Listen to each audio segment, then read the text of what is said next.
இதனாலதான் நான் உன்னை பழி வாங்க நினைச்சேன். நான் கனவுல கூட நினைக்காத மாதிரி நீ அவரை மாத்திட்ட. அவர் உன்னை லவ் பண்ண ஆரம்பிச்சு ஒரு நாய்க்குட்டி மாதிரி சுத்த ஆரம்பிச்சாரு.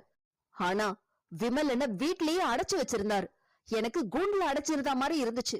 அப்புறம் என் மாமியார், இல்ல மன்னிச்சுடுங்க, முன்னாள் மாமியார் ரொம்ப கண்டிப்பானவங்க. கொஞ்சமாச்சும் வெக்கப்படு. உன் விஷயத்துல தலையிட ஒரு நாள் விமல் என்ன விட்டதில்ல. அவன் உன்னை எப்பவும் பாதுகாத்தான், உனக்கு எல்லாமே கொடுத்தான். ஒரு தப்பு, நான் ஒரே ஒரு தப்பு பண்ணேன். அதுக்கு எல்லாரும் என்ன ஒதுக்கி வச்சுட்டீங்க. என் முன்னாள் புருஷன் இந்த பரதேசி என்ன பல மாசம் ஒதுக்கி என்ன தொடக்கூட இல்ல. என் கூட குழந்தை பெத்துக்க விரும்பல இவன். அவர் என் கூட குழந்தை பெத்துக்க விரும்பல. ஆனா இப்ப அந்த சதிகாரி சைத்ரா பின்னாடி சுத்திட்டு இருக்கான். 2 பேரும் ஒன்னா ரெஸ்டாரண்ட் போய் சாப்பிடுறாங்க.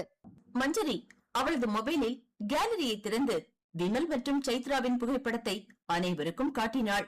ஹரிஷ், இந்த முட்டாள் எனக்கு எல்லாத்தையும் கொடுத்த வேகத்திலே எல்லாத்தையும்